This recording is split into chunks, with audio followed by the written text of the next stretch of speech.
do you think you'd be able to read us something from the book here today? Sure.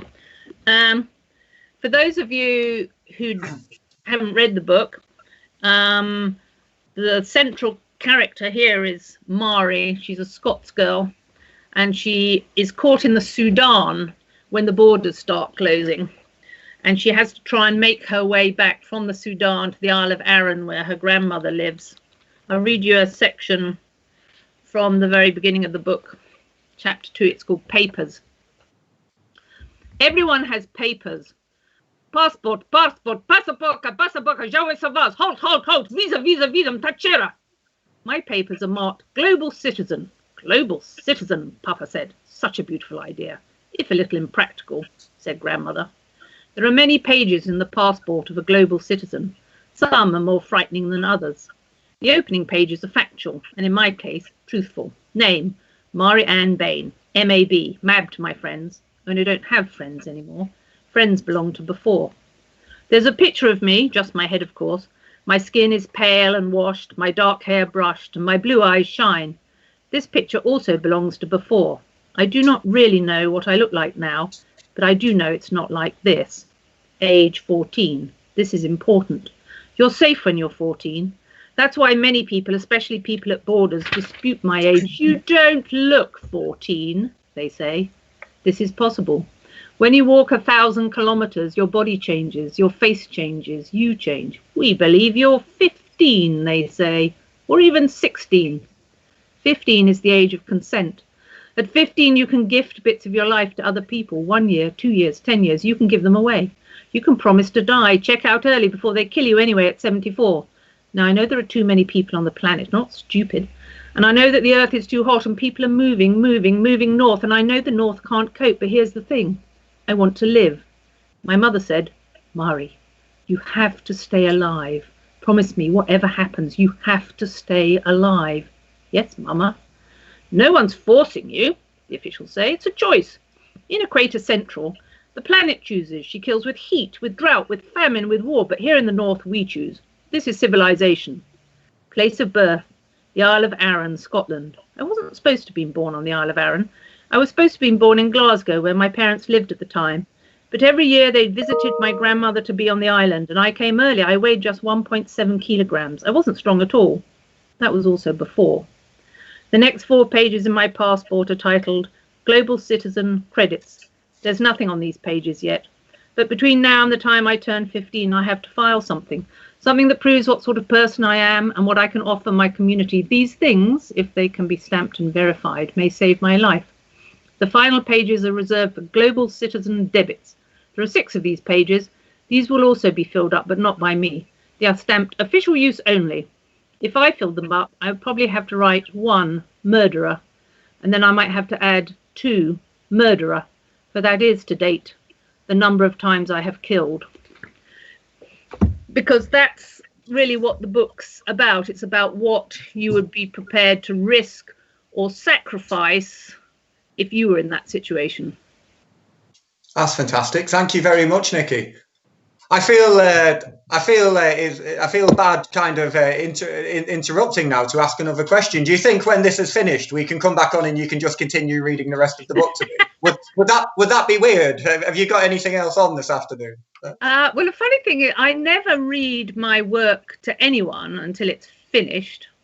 But this book was different, and I read it to a friend of mine who has trouble with her eyesight, and she said, will you just come and read to me? And I said, yes, what do you want me to read? And she said, well, why don't you read what you're writing? So I read her the book. It's the first time I've ever read a whole book, one of my books aloud to anyone. It was an incredibly moving experience for me, actually, having a captive audience chained to her chair. Oh, fantastic. Well, I'm sure it was amazing for her as well, because as an adult, nobody reads to you. And it's lovely. Yes. When I was in my early 20s, about this time, I had a number of friends. We went away on a little boat across Loch Ness looking for the monster. And, of course, we didn't see the monster. But disappointing, at night, Nicky. No, it was so disappointing. I was out there with my binoculars every day. But at night, one of our party, who was an actor, would read to us after supper. So we'd have supper, we'd light candles, we were all in our 20s, and he would read to us. And it was like, it was so amazing. I mean, I don't think anyone should stop reading to adults. Anyway. It's fantastic. Well, that's reading, but what about writing? What sort of research do you have to do for a book like The Survival Game? What sort of research do you have to do as a writer? Well, there are different sorts of research. So obviously I needed to be able to understand what it feels like to have really made that sort of journey. So I read a lot of migrant tales, different sorts of migrants traveling from different reasons away from certain things towards certain things. I read a lot of those stories because there are details you just can't make up. Like I remember in one of the stories, somebody who'd been traveling for months said something that I found incredibly moving. He said somebody gave him something. I don't even remember it was, a drink, a raspberry, whatever it was. And he said he didn't say thank you. And he said that one of the things that had happened to him on the journey is his humanity had been absolutely stripped away. He'd forgotten how to say thank you. He couldn't bring the words out of his mouth. He had no energy and no understanding of somebody would give you something. So I put that in the book, and those are the details you just can't make up. So I do that little Jack Dory thing. But also, I'm really rubbish at location stuff, and this was a giant road trip. So I thought, oh, Lord, I better go and do some real research. So I went to the Sudan, and I went into the desert. Amazing. And I saw the tombs at Meroe, which are not like the tombs in Cairo, which are like huge, and everybody knows about them. The tombs in Meroe in the Sudan near Khartoum are much, much smaller, much more human scale, and you can actually go inside them.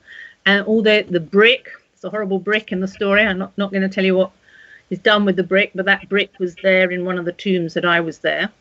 And then I thought, well, I better do the same for Scotland, where she ends up. So I knew she had to cross the border, and she doesn't want to cross where the roads are, because that's where the soldiers are. So I drove around trying to find a place on a map of the border. This is how anally retentive I am. My little ordnance survey map.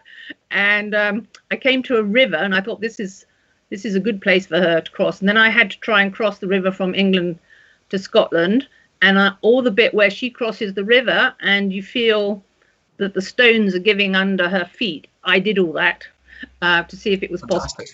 Given everything that we've spoke about, Nicky, and everything that's mentioned in the book, The Survival Game, are you optimistic? Would you say you're optimistic about the future?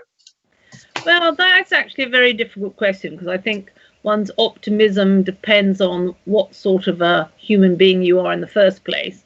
I tend to be a sort of glass half empty person. That's really annoying. I don't like that. That's really made me mad. So I'm generally more pessimistic than optimistic as a human being. Having said that, I have 3 children, and that was a bad mistake if I'm not optimistic. I have to hope that my children, my eldest son, who's now in his 30s, did say to me once when I was agitating about this, he said in that very, he was much younger then, that sort of insouciance of youth, he went, "Mum, your generation sorted some stuff out that was bad before. Why don't you just leave it to us to sort this out?" And then I went, "But it's too big for you." But I have to carry that sense of hope of the young people. And I do genuinely see, not just in Greta, who feels like separate from, the rest of us, but in ordinary young people who've grown up in an interconnected world. I don't think they think in that same insular way that will defeat us. I think they have a global perspective, an international perspective, and I have to put my heart and my faith and my hope in them. Yeah. And I apologize on behalf of my generation. Thank you. Well, thank you very much. I couldn't agree with all of that more. And I think that seems like a kind of nice, hopeful note to leave things.